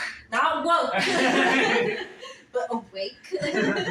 Because, when I think in images, but I also picture words, too. Yeah. And I know, there's some people who don't imagine anything. Like, it's just a voice. They just hear. Some people don't hear anything. It's just words. And some people are so primitive that, they're really only going off of that, eat, sleep, survive, reproduce. They don't have that, they're just when you tell me something, it's crazy. I think of what you tell me. But if we're sitting here talking about a hippopotamus, I start automatically... And then you start opening all these other doors. Yes, it's literally... yeah. But, I'm looking at you, but in my brain, and there are some people oh no, I don't see anything. Yeah. And it's just... And that can be good or bad because, like I said, there's positives and negatives, pros and cons to everything. One of the ways that can be a con is one of the things I deal with a lot is run-on thoughts. Yeah. You know what I mean? And so and I've learned that through meditation and yoga and things like that, I've learned to control it. Just slowing down your mind. Yeah, and I've learned to kind of channel that, a little bit without sounding too hoo-ha-y or whatever, but like an Etsy witch. But anyway, Etsy witch. One of my favorite botany podcasts says he refers to people that like sometimes he refers to people that use like herbal medicine as like Etsy witches, and I just think it's hilarious. But like he's not actually like really talking shit about him. I think the term Etsy witch is just funny. But anyway, so yeah, like if you're having all of these like images, and like sometimes it can be overwhelming to the point where it's like you need to learn how to control it. You know what I mean? Yeah. If it's like negative though, like yeah, if we're just talking about a hippopotamus and you're just like, oh, I wonder how much a hippopotamus weighs. Yeah. Oh, why did they spell hippopotamus like that? I wonder what the etymology of that word is. You know, like Right, whatever. Like right. you're going through all this stuff. But if it's like something negative and you're just sitting like in a room, that's why like it's good to go outside, because sometimes I'll find myself if I'm inside just sitting like by myself, it's just like I'm thinking about all this like negative stuff, and that's going to negatively impact me because it's negative. It's going to negatively impact my mood, and then my mood around other people, and then it's just it's going to have this negative like kind of domino effect. Yeah. So it can be a bad thing, but also like I feel like the most creative, and on average, I feel like the most like creative people have gone through some of the worst hardships compared to like if your life was just pristine, because you have to put yourself in bad situations. Well, you don't have to put yourself in bad situations, but you have to find yourself in bad situations and learn how to get out of them. Otherwise, you're never going to know how to get out of them. So if your life is just perfect, and nothing bad happens to you, and then all of a sudden something bad happens to you, you're going to lose your mind. You're not going to know like what to do. But then if you've gone through it before, it's like a double-edged sword. Like it's bad, but it's good in a way. It's like, okay, this is a bad situation, but I've been in a bad situation or a worse situation before, and I've gotten out of it, so everything will be okay, kind of thing. So it's like, it's I don't know. It's really all about perspective and like kind of just like keeping a positive mindset, I guess. But I just feel like for more people, like there are some people that almost live a robotic life, and it's not robotic to them though. And like so, kind of going back to like that whole like mindset. Like some people do think like that. Some people do think like holistically, or like what goes on in their brain to actually sort these things out can either be very simplistic or can be complex. Oh, yeah. And I feel like that's kind of my justification or my proof that there's that possibility the Matrix could be real, because those people like almost like a CPU. You know what I mean? Like a non-playable character. Exactly. Like there. They have a code, they can continue, they can adapt, but they don't have like there's just something. You know what I mean? Yeah. Because I don't know. Well, I don't know how to explain it, because like I'm very religious, but I'm in tune with spirits. Like, and I don't. It's hard for me to explain it because I feel like because of stigmas, it's like, oh well, like it gets here or there. But I mean, I believe in God and like He's the Holy Ghost, the Spirit of God, whatever. So I mean, I believe that we live in a spiritual world, and so I feel like I can kind of. I have discernment, or like at least in tune with people's energy or who they are. And there has been moments where it's just like there's just nothing. Is that weird? Like there's just like it's like, oh well, they're not really like bad or good, or they're not in a place necessarily. So kind of like if you're, but they're there. Like when you're driving and then all of a sudden you're just like. You're zoned out. You're not really thinking about anything. But then also you just get from one point to the next. You just like you got there. You're following all the traffic laws, right? Like you're driving, but if you look back, if you think about it, and you're like, wait, how did I get here? Was that light green? Like if someone were to ask you, was that light green? You'd be there like, well, it had to have been because I went through it. Like, right? But that happens too. Like you just get these lapses and moments of time where you just are literally thinking about nothing, right? And then you're just going. But I guess kind of the best way to sum that up would be like in terms of like, you like you said, you have like kind of the non-playable characters or whatever, the very robotic, simplistic kind of people, and then you have people that have very complex And you never know what people are thinking either. You know what I mean? These people could just come off as very simplistic thinking people, but they could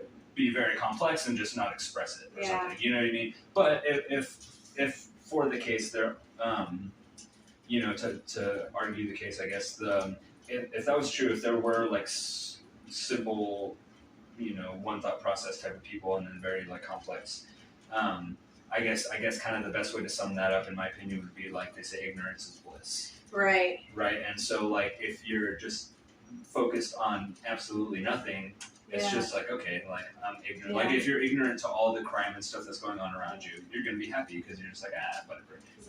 You know, but then like you start getting into like these complex type of like emotions and thought processes and stuff, and then you're just like, oh wow, dude, like the world is and it's not like bad, it's not good, it's just crazy, you know, like there's so many different things going on. Sure, there's bad parts of it, there's good parts of it, but all in, like, if you encompass all of it, it's just like, just so crazy. It's so overwhelming, dude.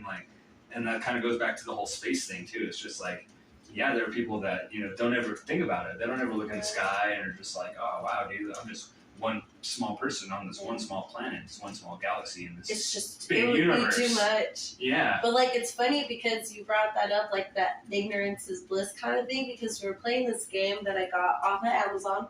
Jeff Bezos. It's called Herd Mentality, and it's really fun. It's a good family game.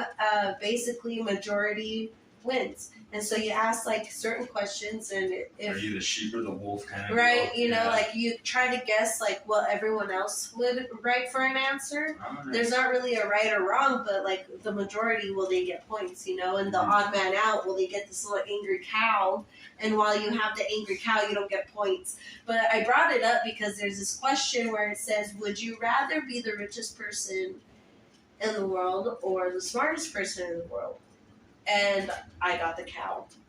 I got the cow because I chose that I would be the richest. Interesting. And everyone else chose the smartest because if you were the smartest, well, then you could develop something or you could make your own money.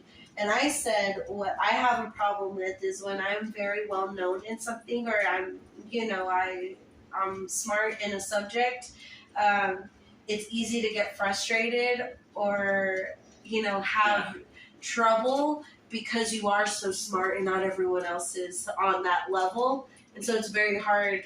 Like, I feel like it would be a more difficult road to be the smartest person. Yeah. If I'm the richest, well, then my life is taken care of. I have all the money. And, I mean, I'm too dumb to notice anything else, you know? So, I mean... so, like, that could even be... I can help someone else. I can help the smart person bring up stuff. And going into the complexity of things, you can view it very simply, like, riches in terms of money, or smart in terms of just, you know, overall knowledge, or you could break that down even further. It's like, what do you mean rich? Are you talking about rich in money? Are you talking about rich in life experiences? Right. You know, what do you mean smart? Because, like, smart, again, is subjective. It's like, well, are you the smartest person in math? Yeah, smart in what? Science, smart, you know, so it's so like... it would depend, but... Yeah, so, I mean, obviously, like, for the sake of the game, you probably want to keep it kind of simple. Yeah. But, like, kind of just piggybacking off what we were just talking about with the simple and the complex, it's like, no, everything can be broken down and dissected even further. Yeah. And it's like, okay, well, what do you really That's why you don't trust genies, because it's too generalized. Don't trust a genie because the 3 wishes? It's too generalized. Explain. And you might not always get what you want. Like, you know? With the wishes, you have to be very specific with your wishes? Yeah, but even if you are, like, they could, unless they're what simple is that thinking specific genies. to you compared to me? You know what I mean? Like, so if one of your wishes were like, oh, I wish to be the richest person in the world, and then your riches are like a million babies, but you didn't want like a million children, money. Right? And they're like, no, you're rich in family. You're like, oh, so this isn't what I want. You gotta be very specific when talking to genies. Right? Don't trust a genie. Don't trust them. They'll screw you over. Yeah, that's but I don't know. It's just I mean, we could go on for days, like literally about just you know, like super simple and like complex thoughts, and going in those two different directions and dissecting things even further, and that's kind of like the science, like a little bit, just going back off of my background, it's a little bit of like the scientific process anyway. Is like you discovered something or whatever, now you want to dissect it even further and figure that out, and then there's bits and pieces of that. So if you get like, you can have a whole pizza and then you could cut it, like as an analogy, but like you can have a whole pizza, you can cut it 2 times and have 4 pieces, and then you can dissect that even further, cut those 4 pieces in half, and then have 8 pieces, and then keep going until you literally like. And how, That's why fractions are like, you're the point between 0 and 1 is infinity, because you can have 0.99999 up to infinity, So in a way, 1 doesn't really like actually exist. But that's a whole nother topic. Where, dude, I don't know. You're talking about numbers and stuff. I don't know how long we've been going at it. What does that say? I don't know, but I think I am. Can you see that? Nope. 26. Oh, yeah, because it cuts off. I'm like, no, there's no way we've only been going 26 minutes. But, we can, I feel like we've been going at it for a while. What time did you get here? Yeah, because it's 4:44, and I got here, it's been like 2 hours. A couple hours? Okay, yeah, we can sign off. It's kind of funny because I was just like, I didn't know what we were going to talk about. Yeah, honestly. But like I said, like sometimes things just segue into another. I mean, the only idea I had was shouting out Arizona tea. Yeah. Because I'm like, cool, you said sweet tea. I'm going to buy Arizona tea so we can give them a shout out for keeping things, under inflation levels and stuff. And then I was like, I don't know what we're going to talk about, I knew at least it was going to include plants. So I'm like, okay, we always talk about plants or like some kind of space thing. But yeah, I had no idea either. I was just like, you know what, like, we both can talk forever. Yeah. I think that was why we get along, because we both have stories on stories like, oh, well, this one time. Because we're rich in life experience. Right. Going back to that. That genie, man, I'm telling you. It's just like, I don't know, and that's what I'm saying, like, that's why this is kind of like an open forum. Like, I don't have any bullet points, I don't have any, like, specific things I want to talk about. It's just like, okay, like, whatever you're comfortable talking about on air, because obviously this is going to go on like YouTube and all that stuff or whatever. YouTube? Yeah. I was like, oh, shit. Like, you just wasted the last 2 hours of your life because you didn't know it was going to be blasted on the internet. But yeah, so I like to keep it like an open forum,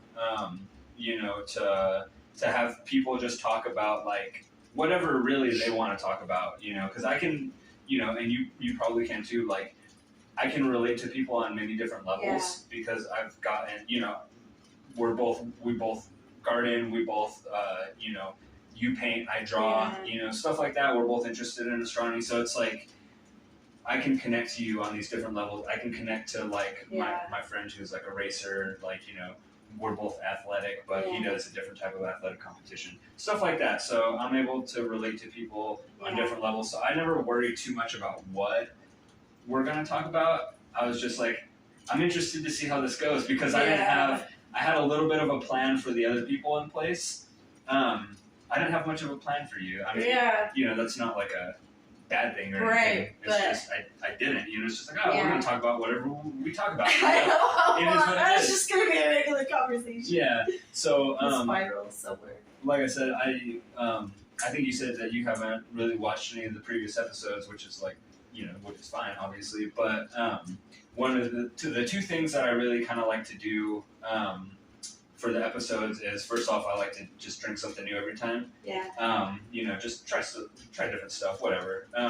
So yeah, I got this, and then also I like to ask my guests before, like, we sign off, if there's any like closing remarks, words to live by, any like mottos that you've kind of based your life off of, or just like, I like it to be a positive platform. That's why I don't talk too much about politics. We got into the conspiracies a little bit, but they weren't really political conspiracies, so those are kind of fun to just talk about anyways. But I like to keep it positive. I like to spread, like we're talking about, spreading that positive energy to people, And yeah, of course, you laughed at the 10-year-old getting his head cut off. I know, but I just have a terrible problem with that. It's not like because it's funny. Now I'm laughing again, but it's like the severity makes me laugh. It's like that nervous tick. It's like a nervous tick. I'm like, ha. It's not funny. I know. I'm sorry. So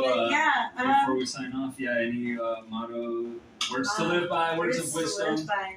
Whatever. Doesn't have to be anything. I think something, that positive outlook, it makes a difference. And it doesn't necessarily mean that your life is better or, it's all, because shitty things happen all the time.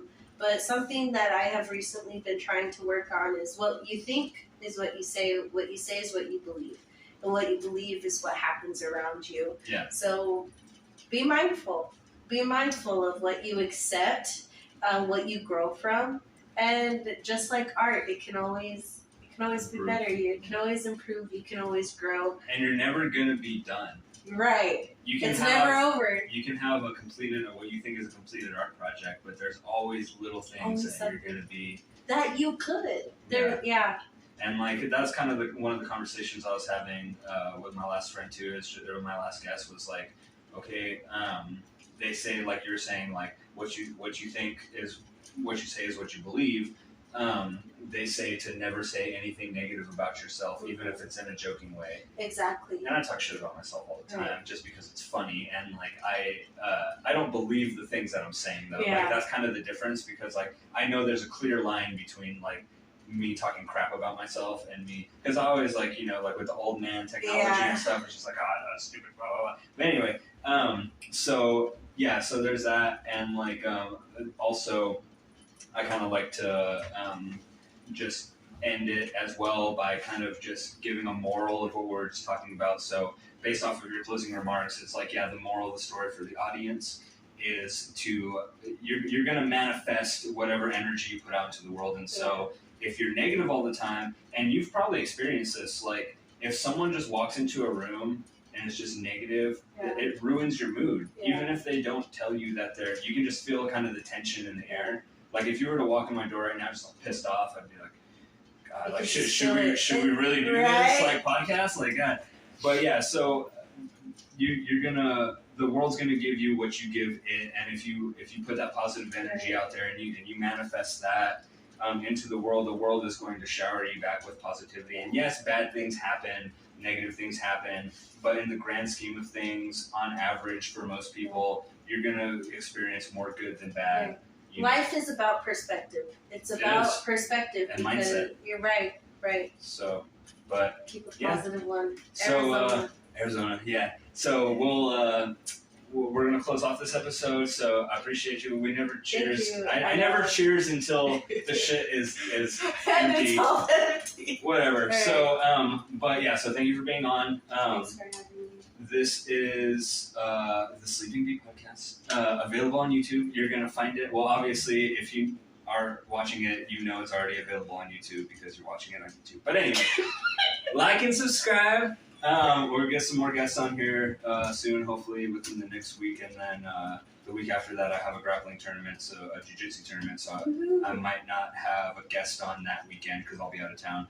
But I'm going to try to get someone on again next week. So again, like and subscribe. Share with your friends, and then like I say on every episode, tell your friends, and tell your friends' friends, and tell your friends to tell their friends' friends. All right, peace.